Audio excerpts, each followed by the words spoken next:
കായംകുളം കനകക്കുന്നിൽ വീട്ടമ്മയെ കാണാതായ സംഭവം കൊലപാതകമെന്ന് പോലീസ്. മോഷണത്തിനിടെ കൊലപാതകം നടന്നു എന്നാണ് സൂചന. അവരുടെ ശരീരത്തിലുണ്ടായിരുന്ന സ്വർണ്ണാഭരണങ്ങൾ നഷ്ടപ്പെട്ടിട്ടുണ്ട്. തിങ്കളാഴ്ച മുതൽ ഇവരെ കാണാനില്ലായിരുന്നു. ഇന്ന് പുലർച്ചെയോടെയാണ് കായംകുളം കനകക്കുന്ന് ബോട്ട് ജെട്ടിക്ക് സമീപം കായലിൽ വയോധികയുടെ മൃതദേഹം കണ്ടെത്തിയത്. സംഭവം കൊലപാതകമെന്നാണ് പോലീസ് സംശയിക്കുന്നത്. കണ്ടല്ലൂർ സ്വദേശിനി തങ്കമ്മയാണ് കൊല്ലപ്പെട്ടത്.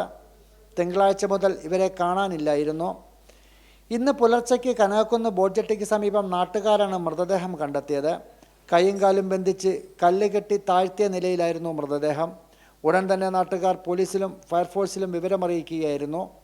മോഷണത്തിനിടെ കൊലപാതകം നടന്നു എന്നാണ് പോലീസ് കരുതുന്നത്. ഇവരുടെ ശരീരത്തിലുണ്ടായിരുന്ന സ്വർണ്ണാഭരണങ്ങൾ നഷ്ടപ്പെട്ടിട്ടുണ്ട്. ഇവർ ഒറ്റയ്ക്കായിരുന്നു വീട്ടിൽ താമസിച്ചിരുന്നത്. തങ്കമ്മയെ തിങ്കളാഴ്ച മുതൽ കാണാനില്ലെന്ന് കാണിച്ച് കനകക്കുന്ന് പോലീസ് സ്റ്റേഷനിൽ ബന്ധുക്കൾ പരാതി നൽകിയിരുന്നു. ഇതിനിടയിലാണ് കായലിൽ മൃതദേഹം കാണുന്നത്. കരക്കെത്തിച്ച മൃതദേഹം കായംകുളം താലൂക്ക് ആശുപത്രിയിൽ എത്തിച്ചു. ഇൻക്വസ്റ്റ് നടപടികൾക്കും പോസ്റ്റ്മോർട്ടത്തിനും ശേഷം മൃതദേഹം ബന്ധുക്കൾക്ക് വിട്ടു നൽകും. കൊലപാതകത്തിന് പിന്നിൽ ഒട്ടനവധി ആളുകൾ ഉണ്ടോ എന്നും പോലീസ് സംശയിച്ചു വരുന്നു. ഷാജഹാൻ, കൈരളി ന്യൂസ്, ആലപ്പുഴ.